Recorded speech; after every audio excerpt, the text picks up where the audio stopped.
Hey you, is your league rocking that same tired fantasy trophy they gave out to millennials like Grandma's Butterscotch? Trophy Smack destroys the competition. Finally, there is a unique and customizable fantasy sports trophy to represent your hard-earned victory. With Trophy Smack Swap Tops, you have the ability to change the trophy top every year. The league winner keeps their topper and plaque to remind them of what it takes to be number one. We also sell rings, championship belts, and gift cards. Still not sold on Trophy Smack?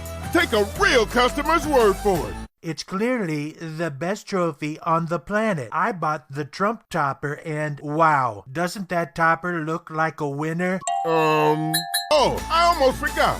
Last year in my fantasy league with UPS, I won a bet for free lifetime shipping.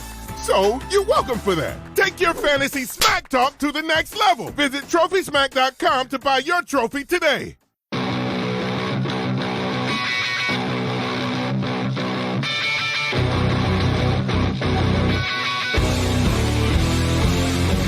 What's up, and welcome to the Dynasty Happy Hour with your hosts, Doug Eddy, Tim Keller, and Tyler Gunther. Bring us all inside the huddle. Whether it's in season or off season, this is your spot for the best and in-depth Dynasty fantasy football advice. So let's not waste any more time and get right to it with Doug, Tim, and Tyler with another Dynasty Happy Hour. Hey everybody, welcome back to Dynasty Happy Hour. I'm Doug Exotic, and I'm here with my husband, Tyler Gunther, and special guest husband, Nick Whalen. You know, the first time I saw Tyler, I was like, man, look at the face on this guy. He's got beautiful orange hair, and I'm like, he looks just like one of my tigers. So I immediately had to marry him. He was only 19 years old, and I put him high on meth, and I took advantage of him for a long time. But now we're podcasting, and life is good. And my other husband, Nick, I just met tonight, and we got married already. It was absolutely amazing. Tyler is dying. Oh, welcome back in. I wanted to keep it trendy because everyone is watching Tiger King right now because you know what? You ain't got shit else to do because we're all inside where you're either self-quarantining, you're staying at home, you're sheltering at home, you're doing something along those lines. So everyone's watching Tiger King. I have completed the series and highly recommended. Tyler has not watched it yet. It might be a little extreme for his Minnesota values. He might be like, what are these people and why do they exist? Because they're absolutely bonkers. So, Tyler, what do you think about Tiger King? Are you going to watch it, or are you passing on it? I'm probably passing. I mean, I've debated on rewatching Game of Thrones, so, yeah, that's probably my option. But, yeah, we watched a preview for it the other night, and it looked ridiculous. And Nick, I'll leave it to you. You explain what your reaction to the first episode was. Wow, I guess is what I would say. One, I didn't know this was really a big thing, but then when you see, especially when I was dating, you know, and in the swipes life, you see all these girls with all these like cats, and I'm like, how do they? These cats like drugged, but like this is where they get pictures like that from, you know? So fun story. One of the main characters is Doc Andel, who's like a polygamist cult. Like he's on his own thing. And I remember going to Myrtle Beach a few years ago, and one of his pop-up shops was set up along, I forget what the shopping plaza is, but it's connected by bridges. It's on the water. It's really cool. And they actually show a clip from that. And I was telling my wife, I was like, we've been there, remember? And she's like, oh, yeah, I do remember that. And I was like, just put two and two together. And I remember seeing people posing and playing with tigers and spending good. I looked at the prices and I was like, nah, I'm good. Like, I'm good. I don't need to spend $150 to hold a tiger. Like, or to get attacked by one. I mean, I also didn't need it for my Tinder profile at the time. So I didn't need a picture with a tiger to try to get the honeys. But apparently that's a thing. The closest I've had to a big cat was a lynx on me, and I thought I could have died. Like I seriously was scared. Is it because it's a Minnesota lynx? Were you at a WNBA game? Yeah, there was a lynx on my lap, and it was great. I mean, it was fantastic.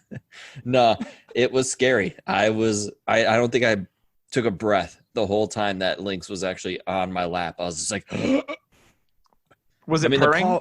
The paw was as big as probably my head. So I knew and the worst thing was the owner's like, yeah, I could smell fear. I'm like, well, it is smelling everything then because. Well, animals typically can. So they can smell. And then he looked at your face and he's like, oh, this guy's a tiger. I'm good. I should be scared of him. I should be scared of him. Nick, what's the biggest cat that you've held? Wow. Well, my girlfriend actually has probably a 15-pound cat. It's actually staying at my condo right now. So that's the biggest cat that I've been around. Nice. 15 nice. pounds. That's a large cat. Yeah. That's a big cat. That's a fatty feline, as they will say. Maybe the quarantine got to the cat. Sitting around. Everyone else is putting on pounds. So's the cat. Maybe the cat's like, ha, I knew you guys would catch up. My wife is definitely afraid of putting on weight while she's been working from home. She was just working out downstairs before I came on. So she's still working out constantly. Me, on the other hand, like I used to go to the gym like 5 days a week, and I've had like almost no motivation because I'm running around chasing kids all day, and it's a blast. And now I'm a school teacher, so I'm certified. Not really, but I'm trying my best. That's all I'm going to say. So this week on Dynasty Happy Hour, we have Nick Whalen with us. So as you heard, my second husband is going to join us for this episode, which is always awesome. We're going to go over some fantasy news. There's been some releases. There's been some signings. We're going to cover it all. And then we're going to go into some Twitter questions. So we floated it out there a couple days ago about like, hey, we're kind of looking for some content here. It's kind of a little bit of a slow time. You know, you're in that second, third wave of free agent signings. So we took it to the people and we said, hey, people, give us some content. So we've got some questions that we're going to go over here in a little bit. But let's jump into some fantasy news. I think the biggest news this week, Cam Newton was officially released from the Carolina Panthers. He got his wish. Market's been pretty quiet for Cam. You know, there's some teams that still have some quarterback needs here. So, Nick, I want to know, where do you think he lands? And if he lands there, is he going to be the starter in 2020, or is he maybe going to be a backup? Man, and I'm a Bears fan, and Cam Newton was linked to Chicago often. I'm glad that they did not get him because they already have an injured, inaccurate, athletic quarterback in Trubisky. So we didn't need two of them. It doesn't need to be a Chase set. Daniels. Oh, yeah, he's so athletic. And I think everyone wants to believe that this is going to be like prime Cam Newton. That's just not him anymore. That's like us thinking like Frank Gore is going to be like back to 25-year-old Frank Gore. Like I think Cam's just a shell of himself. 60 years ago. Well, Frank Gore never ages, so he's perpetually 25. But I've heard that Cam wants to start, and that's why he hasn't. That's why the trade was tough, because he's not going to take a backup job. So ultimately, I think he ends up in Washington. I think that they could use a star on that team and on that offense. Rivera says he doesn't want him. Well, we'll see when they need to get some tickets sold. I think they're down when for that. So when that riverboat has a hole in it, he's going to be begging for something. Yeah, so that's my guess. How about you guys? Ooh. I would go ahead, Tyler. I really like the Chargers. I think he fits what that offense has, and if he does go to the Chargers, I think Mike Williams makes a huge bump, because I think that is the receiver Cam would like to go to. Somebody he could throw deep to, long, lanky, can go like up and a Calvin make the Benjamin, if you will. Yeah, pretty much, except more talented and actually athletic. Yeah, athletic. I would probably say that's a plus for Hunter Henry too, which would be nice. And Eckler. Eckler would be a plus.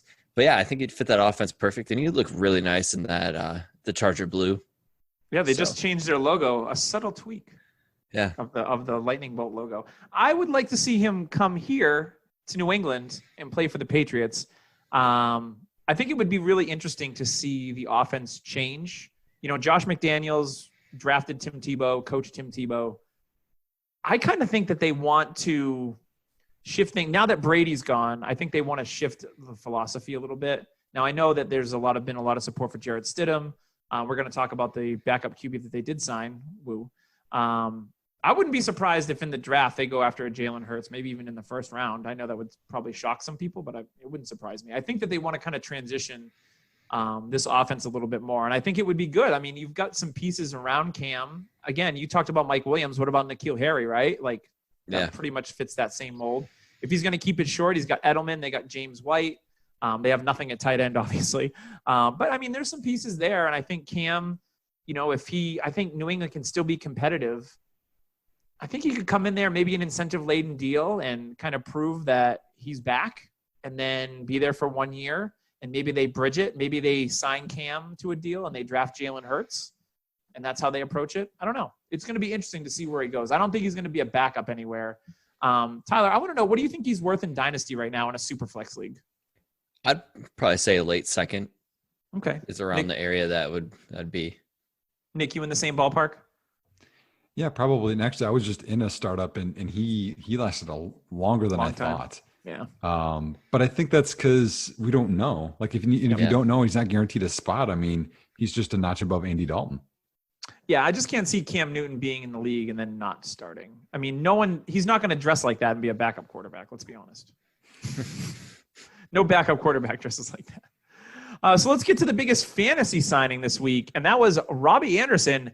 Really quiet market for him. We thought he might re-sign with the Jets, but no, he went to the Panthers on a 2-year, $20 million deal to be reunited. His college coach was Rule, right?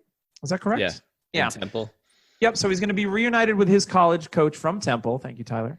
And my initial thoughts around this move was like, this is awful for fantasy. That was kind of my gut feeling. And then I kind of did a little bit more analysis behind it. And I was like, I've never been a huge Robbie Anderson guy. I think, Tyler, you're one of the bigger Robbie Anderson guys that I know.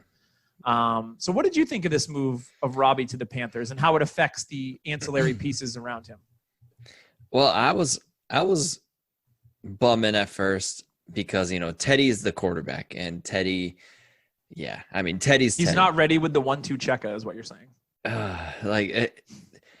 Teddy's deep ball is there. He has a deep ball. He throws deep, and his deep ball is like 30 to 40 yards.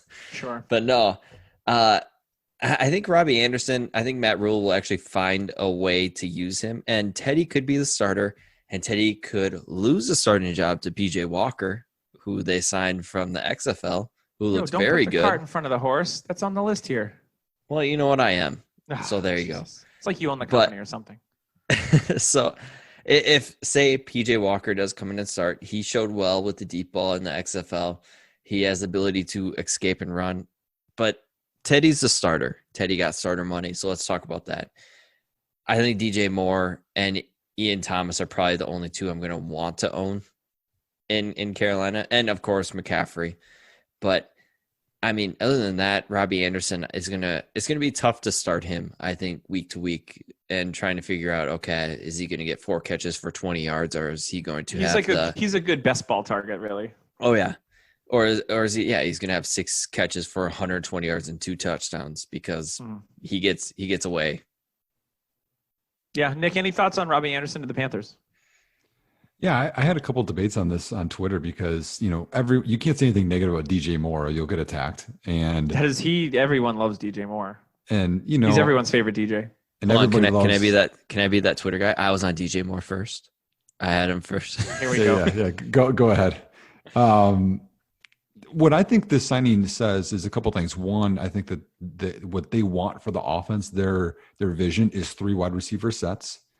And Samuel had over 100 targets. Moore had over 130, I think, and then McCaffrey had like 144. It means that he's going to eat into everybody's numbers. That's what it's going to mean. I know everyone's like, oh, well, he'll just cut out of Samuel and that DJ Moore's still going to be amazing, and so is McCaffrey. I just don't think that. And plus, when there's a new regime, we always have to take a step back and think, okay, maybe what they think of all those other guys isn't what we think. And just because they had those numbers last year isn't going to be the same numbers. So McCaffrey could have 100 targets. Well, that certainly affects his fantasy. And, Moore could be down. Ian Thomas, they might not even like him for all we know. What we do know is they spent significant money to bring Robbie Anderson in. And Robbie Anderson saw all the talent there and he said, like, you know what? I want to go there for a reason. Yeah. Don't you besmirch Ian Thomas. He's the next great tight end. That's all I'm saying. So in order for the Jets to replace Robbie Anderson, of course, they would sign Brashad Perryman to a 1-year deal for $8 million with $6 million in incentives.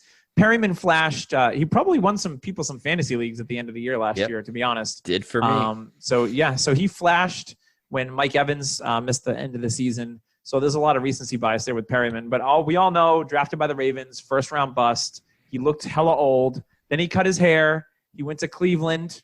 He flashed a couple games, got paid, went to Tampa, flashed again.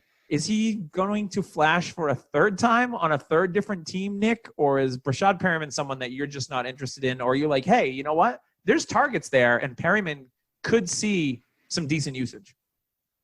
So I am a Perriman supporter. Okay. Let me throw you some stats. So, and some people, I saw this because I kept promoting him at the end of last year, and they're like, well, yeah, that's because Godwin and Evans are down. I'm like, were you hating on their numbers when they were producing them in the same offense? Like you can't go both ways, and Chris Godwin's another one. Don't say anything bad about him. Cause I mean, he's, like the chosen one, but the last 2 years. So again, think of all the quarterbacks that he had in Cleveland and Tampa over this time. It wasn't elite, not like it will be with the Jets either. 94 targets. Whoa. Besmirching Sam Darnold is a strike one, first of all.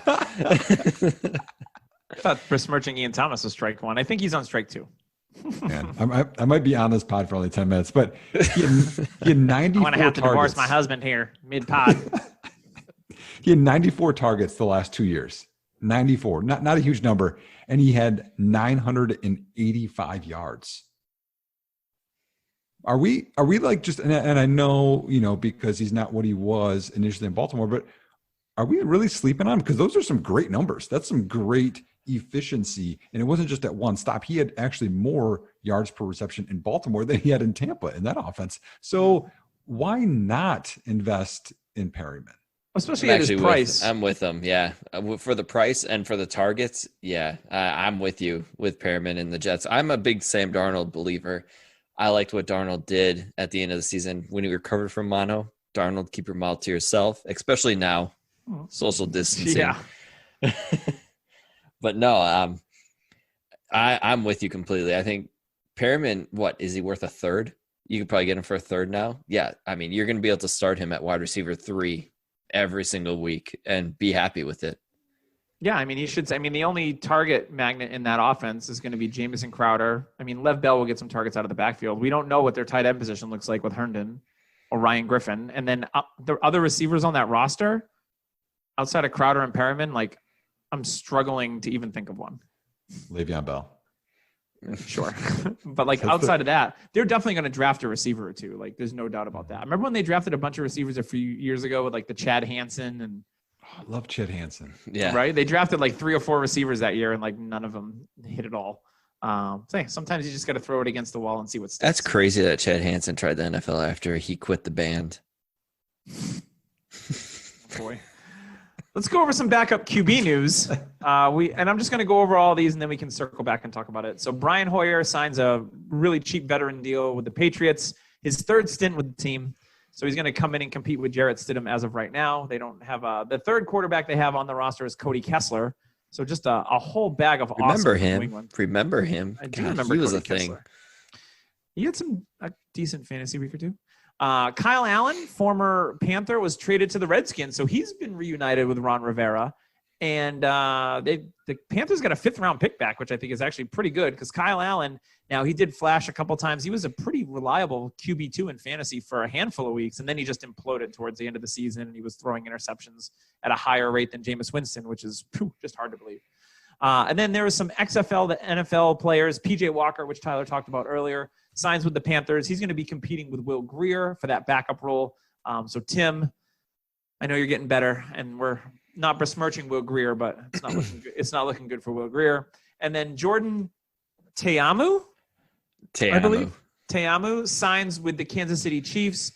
He'll be the third quarterback there as of now behind the MVP Patrick Mahomes, as well as Chad Henne, who got re-signed this week as well. So, guys, any thoughts on any of these moves? I think they're all I think Allen and Hoyer and Walker are probably rosterable in Superflex leagues if they have deeper rosters. But outside of that, I don't really see much movement here. Yeah, PJ Walker's a flyer, even in a single quarterback league, just because of the flashes in the XFL. If you truly want to believe that he progressed enough to be a starter in the NFL, but yeah, I mean, Teamu is going to probably be a backup to Mahomes. Even he fits that offense and what kind of Mahomes is. But other than that, yeah, I mean, a lot of these guys are just meh. I mean, Hoyer was bad last year for the Colts, so there's that. Yeah. Nick, you probably in the same boat as Tyler on this one? Yeah, let's go to another topic. There's better things to talk about. Absolutely. Let's go to, I got a better topic. Ready? Low-level wide receiver signings. Oh, I know you're excited. Try to hold back. It's not like you're petting one of my Tiger Cubs. So, Geronimo Allison. I'm going to go over these, and then, again, we'll circle back because a lot of these guys are like, eh. So, you've got Geronimo Allison to the Lions. That actually happened today. Cody Latimer, remember him? Everyone used to love some Cody Latimer. He went to the Washington Redskins. Tajay Sharp went to the Vikings. Devin Funchess to the Packers. Philip Dorsett to the Seahawks. And I don't remember if we talked about it last week, but Laquan Treadwell went to the Falcons. Yeah. He wants them to win the starter there so they can have 11 first-round picks on offense and set the record, which is a record no one cares about. So, Nick, talk to me about some of these receiver signings. Anything that interests you at all out of any of these guys? They're all kind of like a little bit of retreads. You see any upside in any of these guys? Do you want them on your roster? Talk to me. Well, obviously, Tajay Sharp's replacing Laquan Treadwell's production in Minnesota, which is nothing. So 3 catches. I thought he was yards. replacing Stephon Diggs. Come on. Yeah.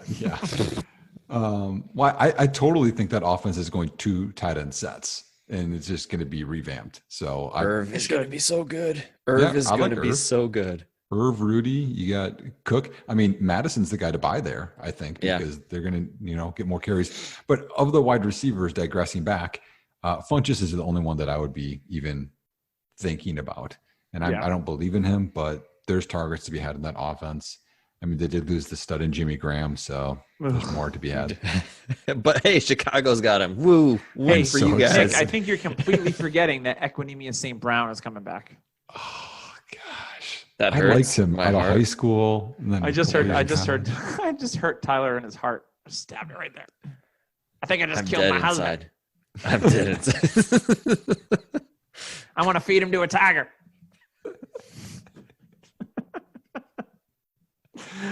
Tyler, give me some thoughts on these secondary, third-dairy, fourth-dairy receivers. Now, the Treadwell one interests me just because it's a Falcon, and I'm going to get sucked in one league or another, but only if he's pretty much free. I mean, maybe he could play the slot receiver, but, I mean, Julio goes in the slot every often, and Calvin Ridley's going to get an uptick in targets, but they don't have Hooper. I know they have about Russell Gage, my man. Yeah, Russell Gage had some good play, but they got Gurley too. They're going to throw more to the back. Yeah, I like Hayden Hurst a lot. Yeah, he actually did well last year. People hate on him so much. He actually did well for a 48-year-old. They call him Ginger Thor. So, first round pick for you. I thought that was your porn star name, Ginger Thor. I'll lay the hammer. Check out Mjolnir. Oh my. But no, all these receivers, Tajay Sharp is nothing. Funchess gives me a little interest, and Allison, what is he going to play behind Marvin Jones and Galladay and Amendola? That's right. They got Amendola too. Wow. So it's a bunch of stuff. I mean, it's a grab bag. It's one of those like blind grab bags. That's like super cheap, 25 cents. Garage sale, blind grab bag. I mean, worth one try. You get like a thumb rustler from the 80s. It's like George the Animal Steel. Like it's all worn down. You're like, Jake wow, the Snake. I just paid $25 for this thing. And then you put it on your thumb and you have fun for 5 minutes and then you throw it away. And then you got a fungus on your thumb. There's a fungus among us.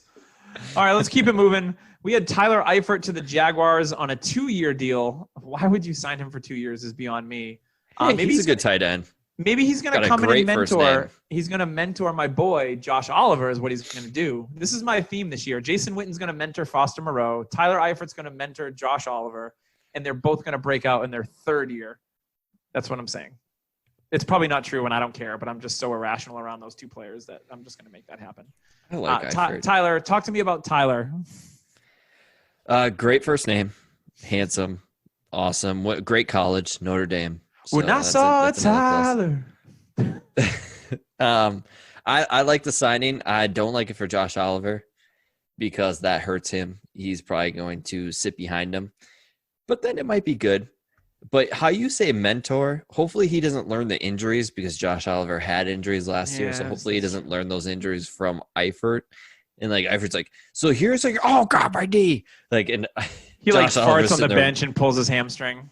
So Oliver's like writing this down: injure ankle.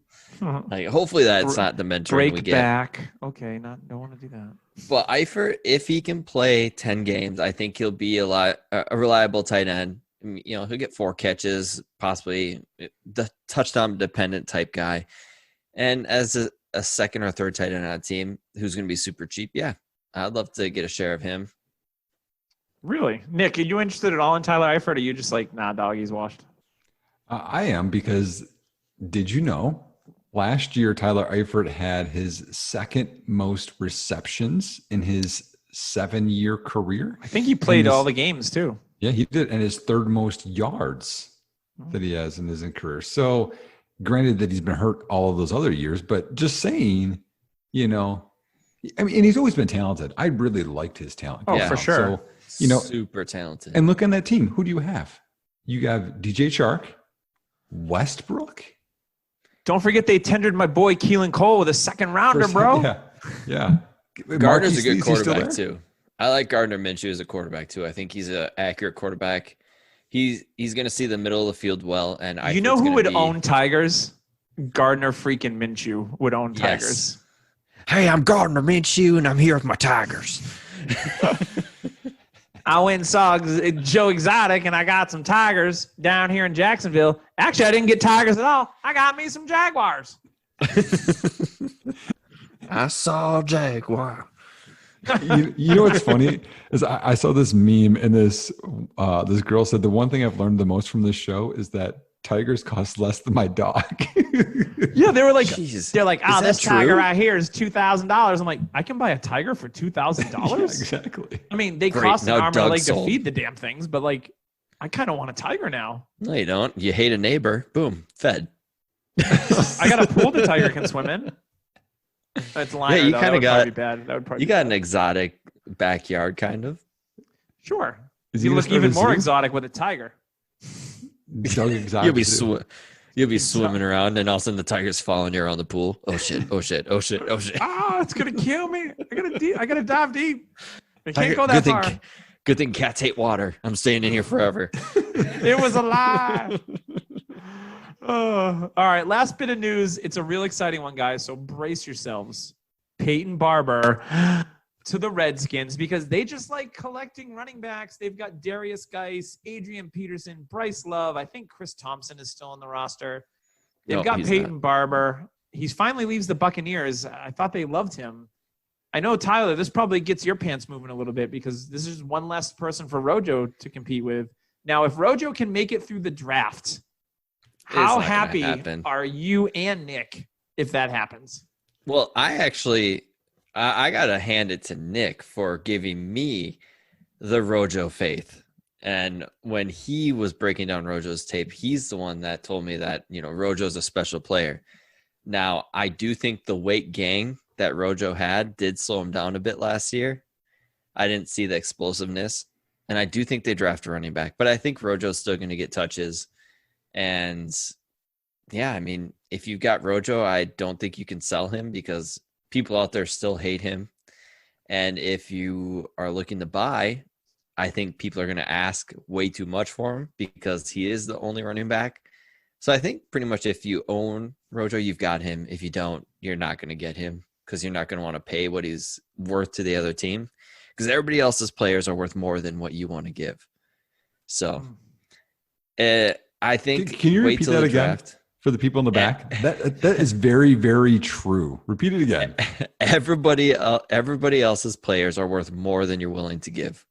Yep, it's true. Because people you like look and they love their own players more than consensus. Even if they don't like the player, Yep. they're worth more than consensus. So yeah. I feel like another Tiger Doug. King reference coming on.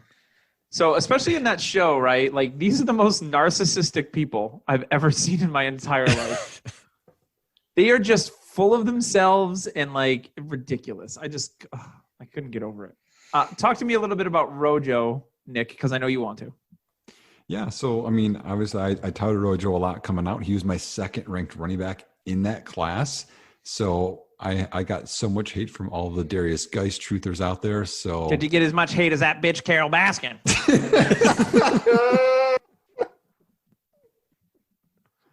I feel like, Doug, you had that one in the barrel, ready to go. No, I didn't. It's just because I know the character, Tyler. You have to know the character, and then it's better. I will take this moment just to the Geist truthers out there. If you want to just say sorry to me at all, that's fine. That's okay. All the hate I got, but people hate Rojo, and Rojo was the third best fantasy running back out of this class. Even though people like, Tyler, you're saying like, come on, Royce Freeman's amazing. Yeah, right. Yeah, but think of like Michelle and Penny, and Chubb was ahead of him, and Barkley was ahead of him, and then it's Rojo. So, could they draft the guy? Sure, but if you think of where they're going to draft him, they're not going to draft him in the top 10. It has to be the beginning of the second round, because if it's not, Taylor, Swift, and Dobbins will be gone. And then it's like, well, will Edwards-Helaire last till round 3? If not, the wind whispered, Cam Akers.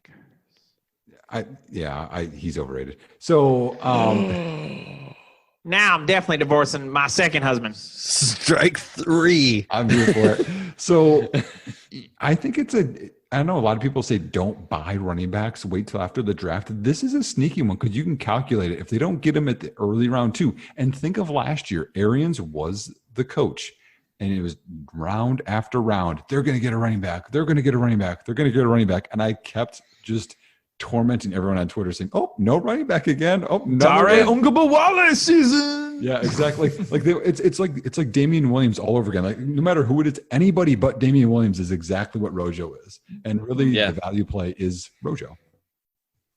I like it. So I need to know, Tyler, do you think you're smarter than an NFL GM?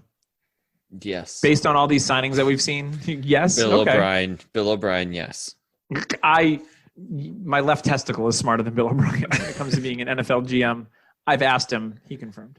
I said, do you think that you're the best at fantasy football? Well, guess what? Here is your chance to prove it. Dynasty Owner is the only patented fantasy sports game using actual NFL salaries and contracts. You manage your team from all the levels, owner to general manager, to coach, to zookeeper, to EMS respondent, to murder for hire plot guy. Dynasty Owner is for the smart elite fantasy football player. Tyler's laughing so much. There is no offseason in Dynasty Owner. The rookie draft matters, free agency matters, and every single contract matters. Come to a startup in 2020 using actual NFL player salaries and contracts, then improve your team each year with a 3-round rookie draft and by trading players and draft picks. You can win weekly prizes, seasonal prizes, and compete and chase for the ring. The mobile app is in development and will be ready to download on iOS and Android in time for rookie drafts coming up in May. And mock drafts are open now on desktop and mobile browsers. To learn more and mock draft for free, go to www.dynastyowner.com and check that out. So like I said earlier, we do have some questions on the tweets. So we're going to go into those. I'm just no particular order here. I'm just going to throw them at you guys and see what we have to say and see how this goes. You guys ready? Always. I'm ready. I'm going to throw these questions at you like I'm throwing that Walmart meat at my Tigers. So first question comes from friend of the show, Philip R. Murray, which is at Philip R. Murray. It's Philipper. Philipper? I'm not going to make a comment on that one. Would love to hear how you guys approach Dynasty startup prep and what your go-to resources are. So Nick, I'm going to give this one to you first. Actually, I was thinking about making this into a big article, but okay, there's a lot of things that you have to look into. Some things that I do is with every pick that I'm going to make ahead of time, I make every breath you take. Every pick I make. Every step. There it is. Yeah. All I can see is Mace dancing and how Mace does in the background. I have Rick Roll behind me, just rolling. I get about 5 to 7 guys that I like at each of those picks. And if I don't like how it looks, then I look at tier breaks and I trade ahead of those tier breaks and I trade out of those tier breaks well in advance. I like to trade down often in startups, and then I like to trade up. I prefer depth out of a startup, because when you get depth, it helps with injuries, it helps with bye weeks, it helps with poor play, all that kind of stuff. So those are things that that I do, and I offer trades all the time. And there's calculators that are out there, and to let you know, and if you can get 1 to 2 percentage points in your favor on those calculators by offering trades often, a lot of times people come up and they're like, oh, I don't know who I want to take here. Well, offer up a trade, and then, hey, you're going to gain value continually. And if you're ahead of those tiers, you're going to come out with a really stacked team. I like it. Tyler, what say you? I always try to plan for a draft, and then the first 5 picks happen, and it's gone. You're the worst person to try and stay disciplined, like, of all I time. am a terrible discipline startup draft. I've been in one, and I thought to myself, okay, I'm going to go quarterback. All the quarterbacks are not getting taken. All the running backs are. So I'm like, okay, I got to stay true. Nope, not happening. I'm switching gears. I'm going to draft this. I'll get a quarterback next 2 rounds in super flex. Nope. So me, it for my feeling, I like to go pick by pick. If I have a certain tier, I'll look, like Nick said, there's tiers. If I have 3 players I definitely am targeting here and all 3 are gone, I'll trade back. Because that to me was the tier in my mind. Like, okay, these are the 3 players that stand out to me in this with this pick.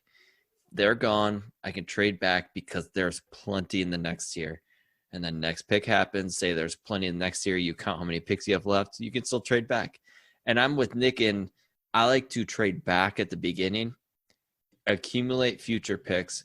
And I just did a startup with rookies in it. And I traded a first round pick in 2021 for a first round rookie in 2020. So to me, I was like, okay, I'm pretty much trading a year ahead. Mm-hmm. So I'm good with that. But people only saw, like, it was like pick in the 8th round. People only saw that and were like, okay, 8th round pick is worth a 2021 first. But you look at the player, and the player's value is worth more. And that's where the trade calculator that Nick was talking about comes in. And you can kind of see, okay, here's this player's value to other people's value. And I'm getting the better pick here if I trade up or stay in this spot. But yeah, for me, I'd love to have a strategy, but I mean, I get kind of pushed off a strategy right away. So I just kind of go in and wing it. Yeah, I tend to not go in with any kind of preconceived strategy and just kind of let the draft flow to me and kind of go as a lot like Nick said, like, hey, take 6 or 7 players.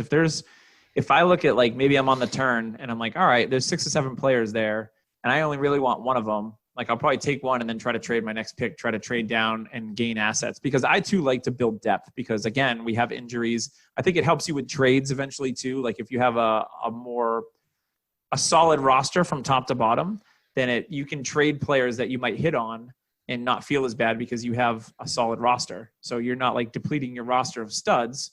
But if one of those guys breaks out, you're like, all right, I can sell this guy high, and then my roster is still fine. It's not going to affect me as much.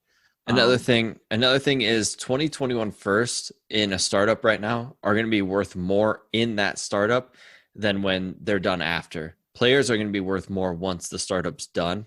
Mm-hmm. The value will go up on the players that you drafted because they're actually going to produce fantasy points. So that's another way to look at it. So if you're kind of holding on those 2021 first and be like, no, I can't trade them, I want to build for the future. Well, you're probably going to get them and a decreased value when you're in a startup. Gotcha. So let's move on to our next question. It is posed to us by Peter Kellogg at PistolPeter81, maybe a Pete Maravich fan. Always a good player to be a fan of. He was a wizard with the ball in his hands. So I'm going to go with Nick on this one. I want you to give me a top year 2 breakout candidate is what we're looking for here. Give me one at each position if you could, and then maybe a bonus one that, you just want to throw out there. Okay. Well, one, I'm going to go with my RB1 last year, Darrell Henderson. I think it's set up well. I think one thing that people underrate with Henderson is he actually is a really good pass catcher. So in your PPR leagues, I know people, aren't really sure what to think of him with Gurley gone, but there's going to be a floor there. And the Rams aren't going to be good this year. They're going to have to throw, and then he's going to catch a lot of passes. So I think that's going to help him out quite a bit. In terms of a tight end, we had already mentioned him before, but I think a really cheap tight end to get right now is Irv Smith Jr. I think that he was closer to Fant and Hawkinson than further away than people want to say. That offense got rid of Diggs. I think there's going to be targets to be had. I think he's a cheap option to get there. Gosh, I'm such a big Preston Williams fan, but I think Miami's going to take a receiver. So I'm going to pivot a little bit here. AJ Brown, here it is. And I'm going to give two wide receivers instead of a quarterback, okay? Because that's fair. Why not? One is Miles Boykin, because Baltimore needs a receiver to step up. Hollywood is not going to be a fantasy producer. He's going to be more of an NFL guy. I think Boykin's a cheap guy to get. And the other one is Jalen Hurd with the 49ers. Really forgotten athletic, man. Yeah. Really good body control. Got hurt, played running back in SEC, was really effective there. I think people are forgetting how good of a talent that he is, and all they have is Debo. You know what I mean? But here's the thing. When you put Debo and Hurd on the field at the same time, that just opens up a ton of possibilities. It does, yeah. So you don't know what to scheme for, and it's like, and don't forget about Dante Pell. No. I don't want to talk about it. Tyler, give me some year 2 breakout candidatos. All right, these are a lot of my favorites. We're going to go Drew Lock at quarterback just because I love Drew Lock. He's my quarterback 2. He's going to throw to Sutton. Man. Okay, you know how we talked about your players worth more than any other team in your league? Well, it's the opposite in one home league I have, because I have Sutton. He doesn't fit my landscape. I'm just rebuilding. He's got 2 years left in his contract. I can't trade him for a first-round pick. I asked for the top 4 picks, 101. I asked for 102 from a team. I asked for 103 and no, none. Wow. Yeah, it sucks. But I have him. I'm probably just gonna ride with him. So I have Sutton. Nick Whalen is not in that league, obviously. No. Clearly. Because Nick would be swinging that thing, giving everything. I swing my Prince Albert, I'll tell you that. Man. Yeah, Drew Lock is going to have a ton of weapons. He's got Melvin Gordon on the backfield now. Noah Fant in year 2. So that will bring me to my tight end. It's not Noah Fant. It's TJ Hawkinson, who is awesome. Hawkinson had a lot of injuries he's dealing with. He is an elite talent at tight end. The Lions are going to want to go to him, and we saw that in game 1. And I think that is we never saw it again. Game 1, I think, is more of what is actually real than it isn't. So I think I don't think he's going to produce those numbers every week. I'm not saying that. Like 80 yards is more realistic to me, but Hawkinson is going to be a tight end 1 this year. You know why I like TJ Hawkinson, Tyler? Because he's a lion. Because he plays for the Lions. You damn Skippy. Oh God, this is not going to get old, is it? Nope. My running back 2 big riser is going to be Devin Singletary. I think he is going to be the starter. People are still like making it a thing that they're going to draft an early running back. And no, I don't think so. I think they could go 4th or 5th round, but I think Singletary is going to be the guy. I thought he showed well. I don't think he can carry the ball 300 times. I'm not saying that, but I think he's going to be a good RB2 for your team, if not a low-end RB1. And what am I missing? Wide receiver. Let's see. Can I say something quick? Yeah. So, I mean, you say he's not going to carry it 300 times. That's fine. He carried it for 151 last year for 775 yards. He only averaged over 5.1 yards per carry. What are we trying to trick ourselves into here? His breakaway run rate was really high. I think it was 3rd in the NFL. Yeah, but still. But you know who people still believe in? A guy on my team who I loathe, David Montgomery, who averaged like 3.6 yards per carry. So I don't get it. Like, it's because people don't want to be wrong. They have that bias and they want to be right. But Singletary flashed and Montgomery just crept the bed. Like, I don't get it. Singletary looks like he belongs. That's what I saw. And Montgomery second guessed himself a lot.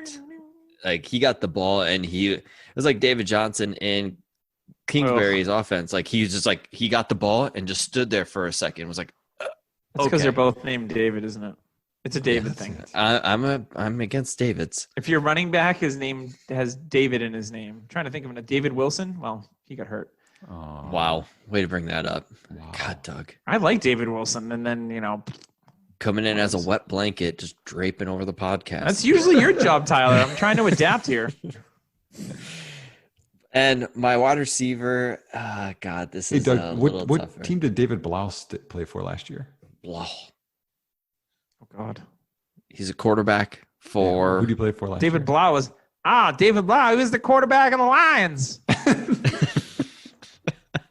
David Blau. For the wide receiver, God, this one's a lot tougher. I will go with N'Keal Harry. I mean, I feel like his price is cheap. There's really nobody there. I have a hard time believing that he's going to break out, but I think a breakout for him is 700 yards and 6 touchdowns at the moment, which will be a heartbeat, at least. Will at least have a pulse, which will be a good thing. And, yeah, I mean, Stidham, I think is going to be the quarterback there. I think Stidham could be very good. I think he could be a very good quarterback in the system, and I think he will have a connection with Harry because they were on the practice. Oh, they were rookies together. Oh, yeah. Yes. Can we talk about that team real quick? No. There's a team there still. like what is that offense going to look like? I think that's a really Sony Michel rises from the ashes. It's going to be a run-heavy offense. How about Damian I think Harris? they're going to play defense and run the football. That's true, Damian Harris. If Rex Burkhead gets cut, if Rex Burkhead stays on the team and it's Michelle, White, Burkhead, and they always active day Brandon Bolden because of special teams, like Harris won't see the field again. I don't think. Third-round which pick is puzzling won't to see me. the field, yeah. Signed off by Saban, Belichick and Saban are boys. Like, it's really puzzling if Harris doesn't start to see. Remember when Mark Ingram was pretty much left for dead on the Saints? I kind of get that feel. Like Damian Harris did something to Belichick's wife or I'm something. all about getting Damian Harris as a throw-in in deals, like if you can. Yeah. I think he's the most talented back in that team. Whoa, Sony He's definitely more Michel. talented than Sony Michel.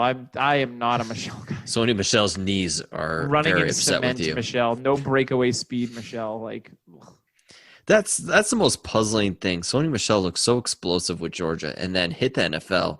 And it was like New England's like, hey, gain 20 pounds and become a power back. yeah, Can I tell you who he reminds me of a little bit? And I'm going to get a lot of hate, I think. sure. So What? Not you, Whalen. You Yeah, I say know. something and people like, I think it's the looks. People are like, God, this freaking beautiful, gorgeous man. Just and I'm honest. I'm like, this is just what I believe. So I'll tell you what, I marry some handsome fellas. oh, you're a lion tamer. That's what it is. Early in Michel's career, I didn't like him. And then he looked more explosive at the end of it. And it was like, well, is this really who he is? Or is he just like catching defenses off guard at the end of his career in Georgia? You know, I get the same feeling with J.K. Dobbins. He didn't participate at the combine. Is he really explosive? You go and look at some of those runs. It's a read option. They're worried about Justin Fields. They're not worried about him. That offense had huge holes, a great O-line. You know, I just think he could be overrated a bit. And Can I add to your theory? Michelle. I mean, yeah. Mike That's the Weber was reason- good in that system. That's the reason why his name is J.K. Dobbins. Just kidding. Kidding, Dobbins. Thought it was just kittens. Now I'm disappointed. Like, and at the end of the year next year, he's like, gotcha. Oh my God. I'm going to give you a couple breakout candidates. I'm not going to go by position, just a couple of ones that came to mind. For me, I think at tight end, I'm going to go Dawson Tiger Knox. from Aladdin. The tiger from Aladdin. Yes. I'm going to go with Dawson Knox. My comp for him has always been George Kittle, limited college production, super athletic. Now I know he's going to be limited a little bit by the quarterback there. They added Stephon Diggs. He should be wide open a lot of the time. And I like Dawson Knox. He flashed with some beastly catch and runs last year. So I think Dawson Knox is going to be my breakout candidate at the tight end position. At wide receiver, this one's a little tougher. I'm trying to think of, someone that didn't quite break out. I do like Preston Williams a lot, like Nick said. Deontay Johnson was my other pick. Yeah, Deontay Johnson is a really good one. I think he could have better fantasy stats than Juju. There, I said it. I ain't scared. I think Deontay Johnson could definitely take a jump into that next echelon. And we've been seeing rookie wide receivers the year 2, it used to be the year 3 breakout, but we saw a ton of players bump up in year 2. So I think that we're Devontae Parker is like, what about year 5? He's like, what about me, guys? Hey, I got another tight end to throw out there. Sure. How about Jay Sternberger? There's no Jimmy Graham there now. There's no wide receiver 2 there unless you count Funchess. That'd be nice because Doug and I own him in Trade Addicts, so that'd be nice. We own some. We had Jace's on the case on that team. We have a lot of young tight ends. Just how I like them. I was gonna say, I hope to God you do it because I set you up there. Yes, you did. It was a softball. I had to knock that one out of the park. Speaking of parks, no, I'm just kidding. Yeah, so I'm trying to think. Wide receiver, I'd say Deontay Johnson. I think Terry McLaurin definitely had a great rookie season. I think there's even more room for him to even reach another level. Yes, I agree. For Terry McLaurin, the opportunities are going to be there. I really like the player a lot. I mean, there was even some long, deep plays that were just barely missed on that he could have added to. So, yeah, I like McLaurin a lot. He's a guy that I'm trying to buy everywhere, even though his price, maybe you consider it buying high, but I like McLaurin that much. So, Doug, I don't think so because in startups for me, I got him in like the 6th or 7th round in a Superflex league. I think it's because people are scared about the quarterback position. Well, look what he did with Case Keenum and Dwayne Haskins. Like, what if they draft Tua? Yeah. Tua's so good. Or what if they draft Tua at 2? Or maybe they bring in Cam? I think that would be an improvement. Why can't he be DJ Moore in that offense? Why can't he? Yeah, no, that's a really good comparison. I really love Terry McLaurin. He's one of my favorite younger players from last year's class. So let's move on. Enough about that. Let's see. We've got Oh, here's a good one. From Jabo at JBowen731 says, assume there's no NFL season or it severely truncates one in 2020. How does that change your approach to drafting in a salary cap league and trading away veteran players before any announcement about 2020 is made? Do we think it's going to get to that point, Tyler? I don't think it is either. Roger Goodell literally put out a memo and said, we're going to hold the draft. If you say anything about it, I'm going to fine you. Like he's the overlord Roger Goodell. There's going to be a season. You don't know why? Because free agency has been huge for publicity for the NFL. It's also been huge for people's psyche because there's nothing else going on. So from a mental health perspective, free agency is like saving people right now because at least there's something to talk about. Not with the draft. The only question is like with people like New York, what are they going to do for their draft room? Are they going to have to get a hotel elsewhere out of New York and kind of group up there? I know here in Minnesota, it's more mild. So it'll be easier for them to kind of get together and have a conference room. I think what it should be is like, what's that WWE match where it's like they're all in different pods? I don't know. You're the It's the Elimination Chamber. So there's like 4 or 5 pods and a wrestlers in each one, and they get released at certain times. I think they should have like all the people in the room just in pods with like a phone, and they just sit in there the whole time. I would watch them. What about they do it like Love is Blind? So like they can't see each other, but they can hear each other. I haven't seen that yet.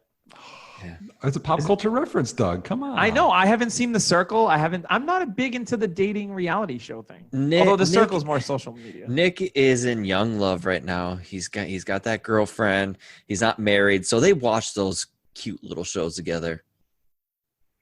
Yeah, it's a game changer. She watched it. I watched one episode, and I was.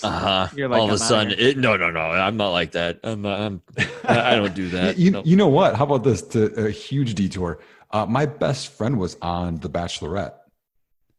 Oh. How about that? And The Bachelor Pad 2 and Bachelor in Paradise. Just making a career off that Bachelor money. Yeah.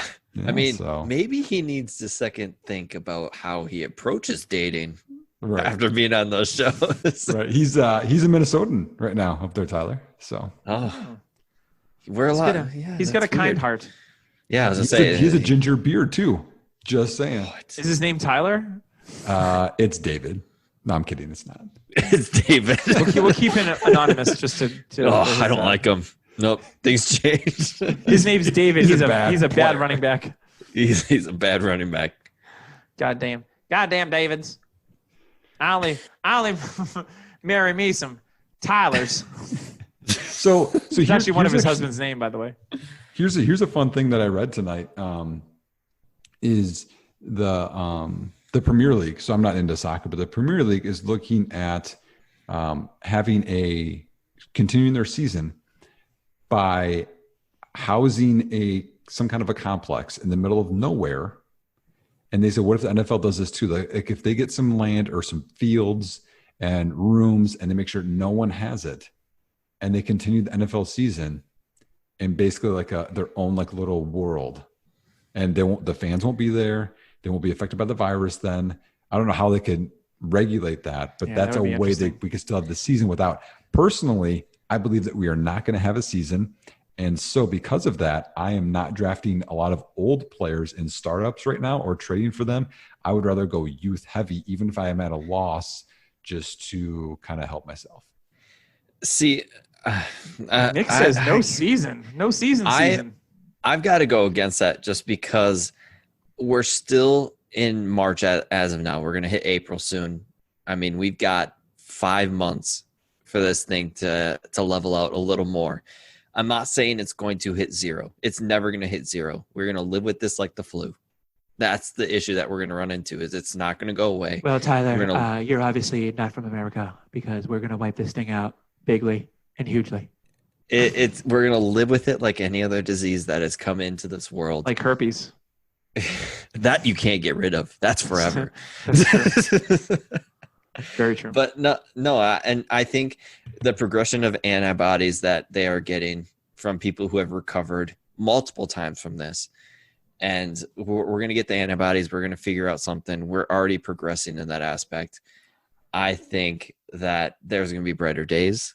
I think. Do you know how long it takes to get a vaccine tested? 12 to 18 months typically from start to finish. Yeah. 10 years. Yeah. They had their bird flu one in like 18 months. No. Yeah.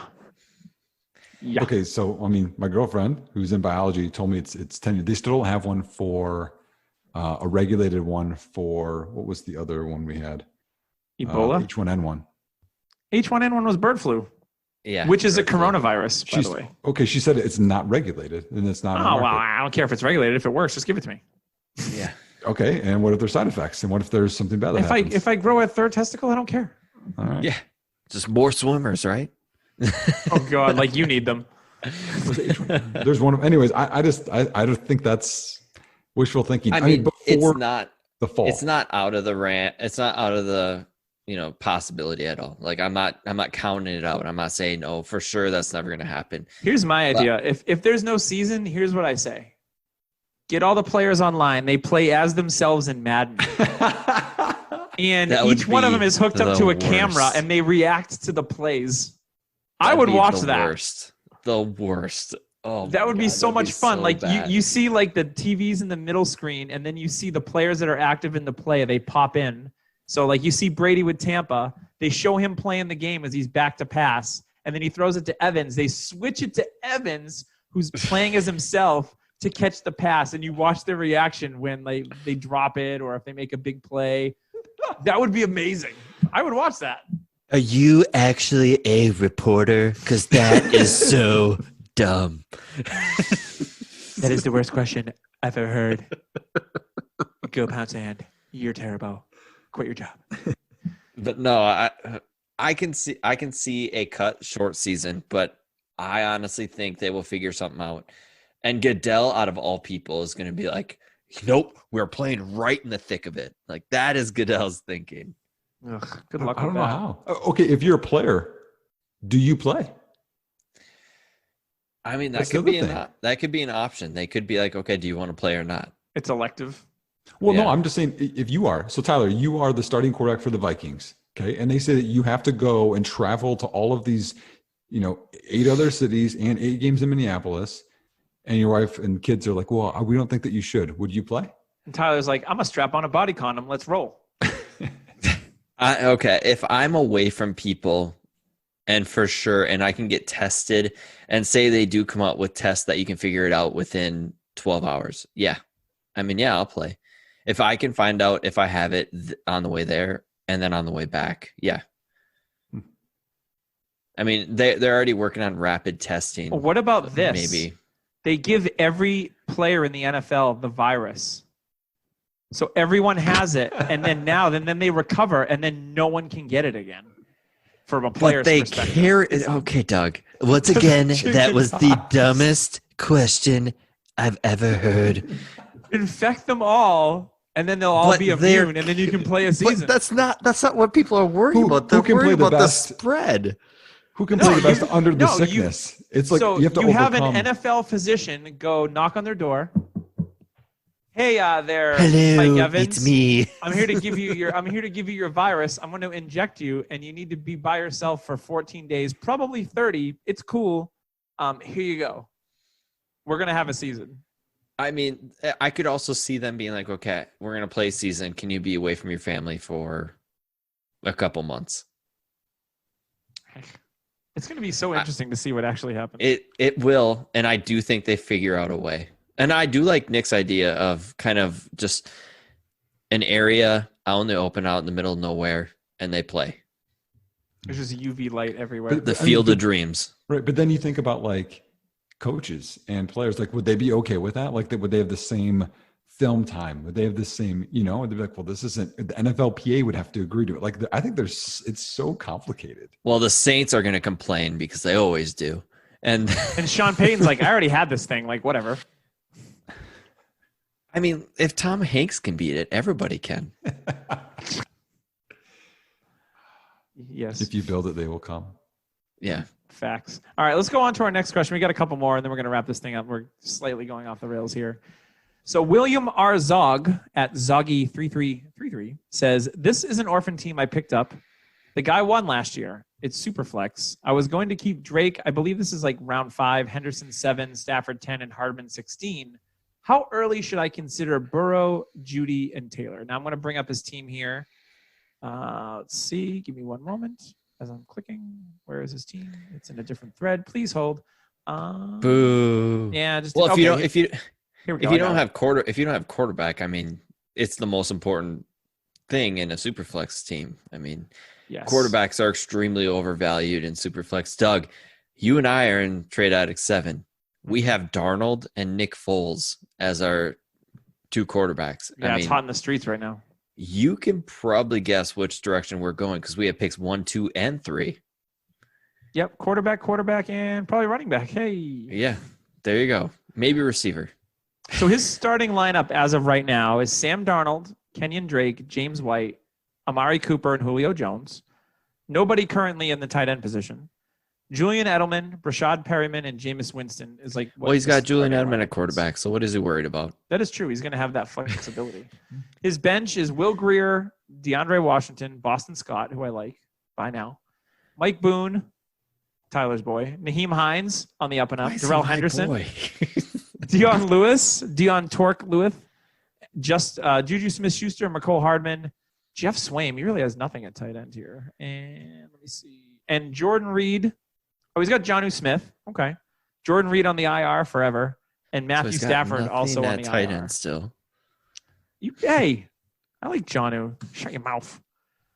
So how early would you take Burrow? I think based on his team needs, I'm taking him 101. He's got Darnold and Stafford and Will Grier. So that's what I would take. You can live with Darnold and Stafford. If Stafford's healthy. You could. He does have some, he doesn't have the strongest running backs. So that would probably be a position that Taylor's pretty strong. So but he's got Kenyon Drake and he's starting James White. And in his flex, he doesn't have a running back. He's got Edelman and Perryman, and he's got Henderson though. He's got Henderson. Does have Henderson, so that could help. Good Juju. Yeah, Juju too. So would you go based on this roster? Would you go with Burrow, or would you just go? You know what? Like I'll get by with Darnold and Stafford. They're two starting quarterbacks, and I'm going to take Taylor. Wait a minute. Does he have the 101? Yeah, I think so. His team won the league last year. I thought he's asking how early would you take them? He said how early should I consider Burrow, Judy, and Taylor? Well, I would see if he has the pick. Literally, my super flex rankings would go Burrow. Oh, he says he has the 12 and 13, so I can take the best player available and Burrow at 13. That way, if he balls out, I can keep him in second. I don't know what that means. So it sounds like it's more of a keeper league. Yeah. Yes. Yeah, because he gave like Drake with round 5, Henderson round 7, Stafford round 10, Hardman round 16. Yeah. So if it's keeper league and super flex, I mean, I'd still take Taylor, especially in a keeper league, because I'm guessing there's limits to what round you can keep him in, and once they hit a round, you got to bring him back. Next year is like 2 year, or they bump up 2 rounds to keep them the next year. Yeah. So I'd go the running back, and yeah, I think you could go with Darnold and Stafford. Okay. Well, and plus it takes quarterbacks a little bit of time to develop too. Yeah. Absolutely. And according to Nick, there's not going to be a season, so you might as well go Taylor, right? Yeah. Nah, that means you just gonna sit there and binge Tiger King even more. Tiger King's Joe Burrow, right? You know, if they cancel the season, God damn it, I'm blaming Carol. All right. Let's see here. I lost track. We got one more question here. It was a decent All right. one. Please hold. No, that was really about it. Unless you want to answer from @Trotta23. This guy is an absolute clown, by the way. His name is Josh Trotta. He's the worst tweeter ever. It says, how in a weird twist of fate, the coronavirus has positively impacted the environment by reducing greenhouse gases and what the long-term outcome from this pandemic might have on global warming. Here you go, Nick. What do you say on this one? You seem opinionated about this thing. Well, you know, it's interesting. I think that that this whole thing happening is going to have more people work from home. I mean, because we've had to adjust our jobs. I think jobs are actually going to stay this way a little bit more. They're going to be like, why should I pay for this big office and all these utilities? Like, you can just do this at home. Which is going to reduce gas, which is going to reduce emissions. So I think it will have a positive effect, honestly. And we've already seen some of those reports. I mean, I don't know if you guys saw the water in Venice is a lot clearer because there's less tourism going through there. Oh, I'll tell you why the water's left clear in Venice, my friend. I've been to Venice. In the morning, they literally dump everything into that water. Restaurants will be like, oh, here's our leftover fish, chicken, whatever. They dump. It smells terrible in Venice in the morning. Nick's like, I did not know that. Well, now you know. No, I didn't. Venice smells like a toilet. They just in the dump. morning. They take dumps in the water. They might. They literally dump waste, not like poop waste, but like food waste just into the canal or whatever they call it. Yeah, it's crazy. Yeah, so there you go. I've been to Venice, and that's what I witnessed, and I was like, oh. What part of Venice did you visit? The whole thing? It's not very big. Near a brothel. Tyler, I didn't visit Venice. I visited Venice. Venice, Italy. It's at the tip. It's at the tip, yeah. It's a very specifically shaped pasta. Oh man, I think that's gonna wrap us up. I don't feel like answering any more questions. Let's see. I'm just double checking to make sure we got everything. It looks pretty good. I think we did. I think it's time to wrap this thing up. It's been a pretty epic episode. The Tiger King came to visit and give his 2 cents here and there. It was amazing. Tyler, any last words for us before we throw it to Nick and he tells us all about his awesomeness before we go? No, this was a good episode. It was fun just to kind of let loose and have a little fun. We didn't really have a topic. We're kind of in the dead season of Dynasty at the moment, usually end of March, but the draft is coming and it is for sure happening. I'm excited. Hopefully they take my idea and do the fantasy draft style where they have GMs put stickers on the board. I'm really hoping they go with that one. They won't, because then someone might touch a sticker and then put it back. And yeah, and speaking of that, Doug, you are not as neat of a sticker person as I thought. All right, I understand the Chris Herndon one. Out of all the stickers on the board, it was getting sloppy. I might have had a couple drinks in me, like whatever. I feel excuses are just happening, so. I can't believe he popped that out. I was like, oh, I've been owned online. That was a major in the face moment. Oh, Phil. Filler. Your question was filler, Phil. But no, it was awesome. It was awesome, this episode. I had a lot of fun. Yeah, and as much as I don't want to watch Tiger King, I feel like I kind of have to just get everything. Oh, you absolutely have to. It is worth your time. It's less than 7 hours to do the whole thing. Completely worth it. In times like these, when people are struggling to find things to keep them entertained, it keeps me in. I watched it all the way through the first 7 episodes by myself, and then I was telling my wife about it. And I was like, I said, I think you might really enjoy this. So we sat down and we watched episode 1, and she's like, who are these people? I go, babe, episode 1 isn't even that bad. Just wait till you get to episode 3 and 4, and you're going to be like, say what now? Damn Carol Baskin. Just crazy. It's just crazy. So Nick, I'm going to give it to you, and then we're going to get out of here. Tell us where we can find your work, what you've been going on. Are you working from home? What's your status right now? Yeah, I'm at _Nick Whalen on Twitter and Instagram. I am working from home. I'm a school person as well, Doug, just like you. Things I'm working on. So I work at 4for4. I work at Dynasty Nerds. I'm working on the Devi Report. I'm working on the graduates. So those will be coming out. I'm also releasing a new website. So that website will house my publications. I'll talk about Spartan racing. And actually, my new business is I'm a life coach. So my counseling coming together with my coaching to help people. Because at times like this, the one thing I kind of wanted to just say was people have anxiety. People are, there's always worries, money, whatever right now. Mm-hmm. Just remember to be kind. You know what I mean? I think that we need to continually think of that because we don't know what other people are going through. And I know it's the internet or Twitter or whatever. Just continually try to be kind. And please rewind as well. Oh, Nick Whalen is the worst. Sorry, I just have to copy what Twitter will probably say with this. If you need a life coach, I hear there's a guy in a prison in Oklahoma who's probably got some time. Might be able to tap him in on the phone. Who's that? It's me. You call me, I'm going to tell you all about life. I've lived the most extraordinary life that you've ever seen. Who else has a mullet, an eye ring, wears mascara, is married to 2 men that are actually straight? Derek Carr. It's amazing. Derek Carr. Oh, that's not nice. He said mascara, nice. So that was an easy sell. It was also here's a pop culture reference for you. And if you're listening to the pod and you get this reference, then you get a bonus high five from me post-corona if we ever meet in real life. The actor's name is Nestor Carbonell, who has permanent eye makeup. And if you can tell me without looking it up what show Nestor Carbonell was in, then I will give you a virtual high five. Midwest Expo. Doug will actually give you one. If I go there. If it's even on. We don't know. Who knows? But Nick, thank you for joining us tonight. It has been a pleasure. I know it was a last minute thing and you were like, yeah, I'll join on these clowns. Let's do this. I didn't realize it was going to go this direction. Yeah. So you were here for the Tiger King episode. It's amazing. Maybe it'll have to be a recurring thing. I think that could be a lot of fun. People really like Bane from time to time. So maybe Tiger King throws it in there. I like to keep it fun. I like to keep it light. In times like these, when people are working from home, your kids are up your butt all day, like you just got to have a laugh. So I hope that listening to this every week provides you with that, a little bit of escape when you need it. That's what we're here for. So thanks again to Nick. Thank you to Tyler. I've been Doug, and we'll see you next week on the Dynasty Happy Hour. That's all the time we have for Dynasty Happy Hour. If you're looking for more fantasy football advice, be sure and follow the guys on Twitter. Doug at DaFantasyFather, Tim at DHH_Tim, Tyler at DHH_Tyler. Check out DynastyHappyHour.com for rankings, articles, ADP, shirts, and so much more. Need a question answered on the show? Hit the guys up on Twitter at DynastyHHPod, on the contact link on the site, or by email, DHH@DynastyHappyHour.com. Music is brought to you by the fantasy hitman Mike Wright. We'll catch you back here next time for the Dynasty Happy Hour.